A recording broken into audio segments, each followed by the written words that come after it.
Hello friends, ഒത്തിരി ഒത്തിരി സ്വപ്നങ്ങൾ സീരിയലിൻ്റെ ഇന്നത്തെ എപ്പിസോഡ് റിവ്യൂയിലേക്ക് എല്ലാ കൂട്ടുകാർക്കും സ്വാഗതം.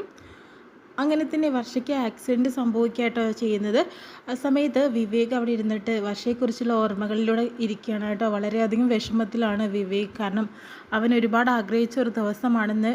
പക്ഷേ അന്ന് തന്നെ വർഷയ്ക്ക് ഈ അപകടവും സംഭവിച്ചല്ലോ. തൻ്റെ വർഷയെ തനിക്ക് പെട്ടുപോകുമോ എന്നൊക്കെയുള്ള വിഷമത്തിലാണ്.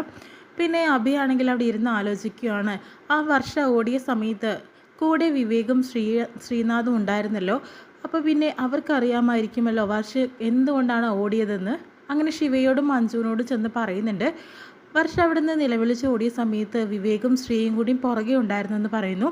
ശിവയാണെയോ അത് ശരിയാണല്ലോ, ഞാനും കണ്ടതാണ്. അവർ വർഷയെന്ന് വിളിച്ചിട്ടാണ് പുറകെ ഓടിക്കൊണ്ടിരുന്നത്. ആ സമയത്ത് അഞ്ചു പറയുന്നുണ്ട്, ഞാൻ കണ്ടില്ല, നമ്മളെല്ലാവരും ഓടിയപ്പോൾ അവർ ഓടിയെന്നേ ഞാൻ വിചാരിച്ചുള്ളൂ. അല്ല അഞ്ജു, ഇത് സത്യമാണ്. അവരാണ് ആദ്യം വർഷയുടെ പുറകെ ഓടി വന്നതെന്ന് പറയുന്നു. നിങ്ങൾ രണ്ടുപേരും ഒരുപോലെയാണ് പറയുന്നതെങ്കിൽ ഞാൻ ഒരിക്കലും തന്നെ അത് എതിർക്കണമൊന്നുമില്ല. അങ്ങനെ തന്നെ ആയിരിക്കാം എന്ന് പറയുന്നു കേട്ടോ. എന്നാൽ പിന്നെ വിവേകിനും ശ്രീക്കും ഈ കാര്യം അറിയില്ലേ, അവൾ എന്തിനാണ് ഓടിയതെന്ന്. അങ്ങനെയാണെങ്കിൽ അഭി പറയുന്നുണ്ട്, ഞാൻ ശ്രീയെ ഒന്ന് നോക്കിയിട്ട് വരാം, ഇവിടെ എവിടെയോ ഉണ്ടാവും, ഞാൻ പോയി നോക്കിയിട്ട് കാര്യം അറിഞ്ഞിട്ട് വരാമെന്ന് പറയുന്നു. ആ സമയത്ത് ശിവയാണെങ്കിലോ, എന്താ ശിവ നീ ഇങ്ങനെ ആലോചിച്ചുകൊണ്ടിരിക്കുന്നതെന്ന് അഞ്ച് ചോദിക്കുന്നുണ്ട്. വിവേകിനും ഈ കാര്യം അറിയില്ലേ, അപ്പം നീയല്ലേ പറഞ്ഞ വിവേകിനോടൊന്നും ചോദിക്കണ്ടെന്ന്. ഞാനൊന്നും ചോദിക്കുന്നില്ല, പക്ഷേ ഞാനൊന്ന് വിവേകിൻ്റെ അടുത്ത് വരെ പോയിട്ട് വരാമെന്ന് പറഞ്ഞിട്ട് ശിവ പോകുന്നു. പിന്നീടാണെങ്കിലോ മല്ലിക വസുന്ധരയോട് പറയുന്നുണ്ട്, മാഡം എന്തെങ്കിലും കോഫിയോ ടീയോ എന്തെങ്കിലും വേണമെന്ന് ചോദിക്കുന്നുണ്ട്. ഒന്നും വേണ്ട, നിനക്ക് വേണമെങ്കിൽ പോയി കഴിച്ചോളാനായിട്ട് പറയുന്നു. എനിക്കും വേണ്ട മാഡം എന്ന് പറയുന്നുണ്ട്. പിന്നെ മാഡം ഒരു സംശയമുണ്ട്, വർഷ പപ്പ എന്തോ ഭയന്ന് ഓടുന്നത് പോലെ എനിക്ക് തോന്നിയത്. കൂടെ വിവേക് സാറും ശ്രീനാഥും ഉണ്ടായിരുന്നു. അപ്പോൾ എന്തോ അവരെ കണ്ട് പേടിച്ച് ഓടിയതുപോലെ എനിക്ക് തോന്നുന്നു. നീ എന്തൊക്കെയാണ് മല്ലികയെ പറയുന്നത്? ശ്രീയും വിവേകിനെയും എന്തിനാണ് വർഷ പേടിക്കേണ്ട ആവശ്യം? നീ പൊയ്ക്കോ, അങ്ങനെയൊന്നും ഉണ്ടാവില്ല എന്ന് പറയുന്നു.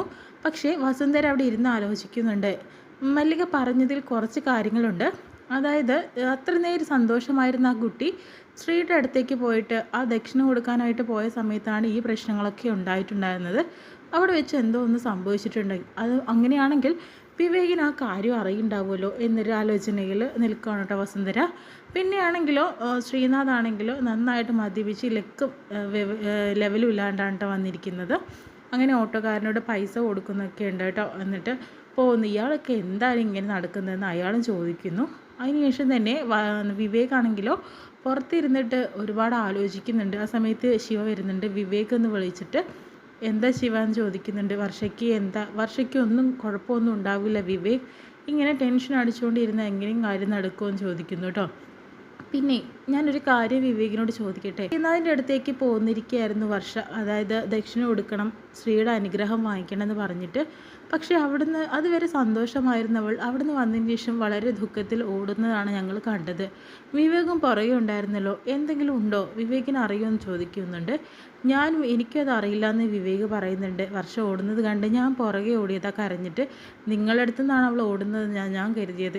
ഞങ്ങളുടെ അടുത്തു നിന്നല്ല, അവൾ അത്ര നേരം സന്തോഷകരമായിട്ടായിരുന്നത്. പക്ഷേ ആ സമയത്ത് എന്ത് പറ്റിയെന്ന് ഞങ്ങൾക്കും അറിയില്ല എന്ന് പറയുന്നു. അങ്ങനെയാണെങ്കിൽ ശ്രീക്ക് അറിയോ? അതും എനിക്കറിയില്ല എന്ന് വിവേക് ഒഴിഞ്ഞു മാറുക കേട്ടോ ചെയ്യുന്നത്. പിന്നീട് ശ്രീ അവിടെ ഹോസ്പിറ്റലിലേക്ക് വരുന്നു. അഭിയാണെങ്കിലോ സ്ത്രീയെ കാണുന്നുണ്ട് കേട്ടോ. എന്താ സ്ത്രീ കുടിച്ചിട്ടുണ്ടല്ലേ? വർഷം ഇങ്ങനെ കിടക്കുമ്പോഴാണോ ഇങ്ങനത്തെ കാണിച്ചൊരു കൂട്ടൽ? എന്താ ശ്രീ ഇങ്ങനെ കാണിക്കുന്നതെന്ന് ചോദിക്കുമ്പോഴത്തേനും വർഷ കിടക്കാൻ കാരണം ഞാനാണെന്ന് പറയുന്നു. എന്താ ശ്രീ ഇപ്പോൾ പറഞ്ഞത്? ഒന്നുമില്ല എന്ന് പറയുന്നുണ്ട്. ശ്രീ എന്തോ മറച്ചു പിടിക്കുന്നുണ്ട്. വർഷയ്ക്ക് എന്താ സംഭവിച്ചത്? നിങ്ങൾ രണ്ടുപേരും അവളുടെ പുറകെ ഓടുന്നത് ഞങ്ങൾ കണ്ടതാണ്. എന്തോ ഒരു പ്രശ്നം അവിടെ സംഭവിച്ചിട്ടുണ്ട്. ശ്രീക്ക് നന്നായിട്ടും വ്യക്തമായിട്ടും അത് അറിയാമെന്ന് പറയുന്നു. എനിക്കൊന്നും അറിയില്ല എന്ന് പറയുന്നു. പിന്നെ എന്താണ് അവൾക്ക് സംഭവിച്ചത്? ശ്രീ ഒന്ന് മറയ്ക്കാൻ നോക്കണ്ട എന്ന് പറയുന്നുണ്ട് കേട്ടോ. ആ സമയത്ത് ഞാനും വിവേക് കുട്ടിയോട് സംസാരിച്ചുകൊണ്ട് നിൽക്കുമായിരുന്നു. ആ സമയത്താണ് വിവേകിനോട് എന്തോ അവൾ സംസാരിക്കുന്നത് കണ്ടു. അതിനുശേഷമാണ് ഓടുന്നത് കണ്ടത്. വേറൊന്നും എനിക്കറിയില്ല അഖിലേ എന്ന് പറയുന്നുണ്ട് കേട്ടോ. അങ്ങനെ നേരെ തിരിച്ച് സംസാരിക്കുകയാണ് ശ്രീ. പക്ഷേ ഇതെല്ലാം തന്നെ അവിടെ ശിവ കേട്ടുകൊണ്ടിരിക്കുകയാണ്. വിവേകിനോട് ചോദിച്ചപ്പോൾ വിവേകിന് ഒന്നും അറിയില്ല എന്നൊക്കെ പറയുന്നത്. ഇവർ രണ്ടുപേരും പറയുന്നതിൽ നല്ല വ്യത്യാസമുണ്ട്. അപ്പോൾ ഇവർക്ക് രണ്ടുപേർക്കും ഒരേ കാര്യം അറിയാമെന്നുള്ളത് ശിവയ്ക്ക് മനസ്സിലാവാട്ടോ ചെയ്യുന്നത്. പിന്നീടാണെങ്കിലോ ആക്സിഡൻറ്റ് നടക്കുമ്പോൾ കാർ ഓടിച്ചിട്ടുണ്ടായിരുന്ന ഒരാളുണ്ട് കേട്ടോ, അതിൻ്റെ ഡ്രൈവർ. ആ സമയത്ത് അതിൻ്റെ ഓണറാണ് അതിന് ശേഷം തന്നെ ആ ഒരു വിവേകിനോട് പറയുന്നുണ്ട്, ഞാനാണ് ആക്സിഡൻറ്റ് സംഭവിച്ച് വണ്ടി ഓടിച്ചതെന്ന് പറയുന്നു. എന്ത് കാണിക്കലാണോടോ കാണിച്ചത്? പാവം വർഷയ്ക്ക് ഇതെന്ത് സംഭവിച്ചു? എൻ്റെ വിവേക്, ഞാനൊരു കാര്യം പറയട്ടെ, ശ്രദ്ധയില്ലാണ്ടാണോടോ വണ്ടി ഓടിക്കുന്നതെന്ന് പറയുന്നു. ഞാനൊരിക്കലും അതൊരു ആക്സിഡൻ്റ് ആണെന്ന് എനിക്ക് തോന്നുന്നില്ല വിവേക്. മനഃപൂർവ്വം വർഷ ചെയ്തതായിട്ടാണ് എനിക്ക് തോന്നുന്നത്. അവൾക്ക് എന്തോ സംഭവിക്കണമെന്ന് പറഞ്ഞിട്ട് എന്തൊക്കെയാണ് പറയുന്നത്? നിങ്ങൾ തമ്മിൽ എന്തെങ്കിലും പ്രശ്നം ഉണ്ടായിരുന്നോ? അല്ലെങ്കിൽ ആ കുട്ടി ഇങ്ങനെ ചെയ്യാൻ കാരണം എന്താ? എനിക്ക് ബ്രേക്ക് പിടിക്കാൻ പോലും സമയം കൊടുത്തില്ല. ആ സമയത്തിൻ്റെ നേരെ വണ്ടിയുടെ മുന്നിലേക്ക് മനഃപൂർവ്വം എടുത്ത് ചാടിയിരിക്കുകയാണ് അവൾ. അല്ലാതെ ഒരു പ്രശ്നമല്ല എന്ന് വിവേകിനോട് പറയുന്നുണ്ട് കേട്ടോ. ആ സമയത്ത് വിവേകിന് ആകെ ടെൻഷൻ ആവുന്നുണ്ട് കേട്ടോ. അയ്യോ, ഇതെന്താ സംഭവിച്ചത്? അപ്പോൾ തന്നെ ഇയാളുടെ കയ്യിലുള്ള മിസ്റ്റേക്ക് അല്ല എന്ന് വിവേകിന് മനസ്സിലായി. ഇപ്പോഴും എനിക്ക് മനസ്സിലായി താനല്ല അതിന് കാരണം എന്നുള്ളത്. ആ സമയത്ത് തന്നെ വീണ്ടും അയാൾ വളരെയധികം വിഷമത്തോട് ചോദിക്കുന്നുണ്ട്, നിങ്ങളുടെ വിവാഹമായിരുന്നല്ലേ ഇന്ന് ഞങ്ങളുടെ വിവാഹം തന്നെയായിരുന്നു. പക്ഷേ അതിലേക്ക് സമയമായില്ല ഞങ്ങൾക്ക് എന്ന് തോന്നുന്നു. ഇങ്ങനെയൊക്കെ സംഭവിച്ചു. ഒന്നും സംഭവിക്കില്ല വിവേക്. വർഷയ്ക്ക് ഒരു കുഴപ്പമില്ലാതെ അവൾ ജീവിതത്തിലേക്ക് മുന്നിൽ വരും. അപ്പോൾ വിവേക് ടെൻഷൻ അടിക്കേണ്ട കാര്യമൊന്നുമില്ല കേട്ടോ എന്ന് പറയുന്നുണ്ട് കേട്ടോ. ആ സമയത്ത് വിവേകിനും നല്ല വിഷമമൊക്കെ ആവുന്നുണ്ട്. എന്ത് ചെയ്യാനാണ്? അതിനുശേഷം തന്നെ ഹോസ്പിറ്റലിൽ ഇരിക്കുന്ന സമയത്ത് തന്നെ പിന്നീടാണെങ്കിൽ ഡോക്ടർ വരുന്നുണ്ട് കേട്ടോ.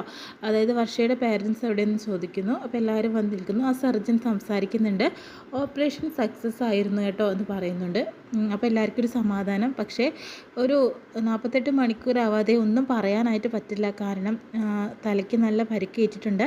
ഈ ഒരു 48 മണിക്കൂർ ഒബ്സർവേഷനിൽ കിടക്കണം. അതിന് ശേഷമാണ് എന്തെങ്കിലും പറയാൻ സാധിക്കുകയുള്ളൂ. തലയ്ക്ക് ക്ഷതയേറ്റത് കൊണ്ട് തന്നെ എന്ത് വേണമെങ്കിലും സംഭവിക്കാം എന്ന രീതിയിൽ അവർ പറയുന്നുണ്ട് കേട്ടോ. ഇതെല്ലാം ശ്രീനാഥ് അപ്പുറത്തുനിന്ന് കേട്ടുകൊണ്ട് നിൽക്കുന്നുണ്ട്. പിന്നീട് ഞങ്ങൾക്ക് വർഷയെ ഒന്ന് കാണാനായിട്ട് സാധിക്കും. ഇല്ല, വർഷയെ കുറച്ച് സമയം കഴിഞ്ഞിട്ടേ നിങ്ങൾക്ക് കാണിച്ചാൻ പറ്റുള്ളൂ എന്ന രീതിയിൽ ആ ഡോക്ടർ പറഞ്ഞിട്ട് പോകുന്നു കേട്ടോ.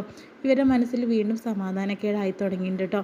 പിന്നീടാണെങ്കിലോ വിവേക് വളരെയധികം വിഷമത്തോട് നിൽക്കുമ്പോൾ ആ ഡ്രൈവർ വീണ്ടും വന്നിട്ട് വിവേകിനെ സമാധാനപ്പെടുത്തുന്നതായിട്ടും നമുക്ക് കാണാനായിട്ട് പറ്റും കേട്ടോ.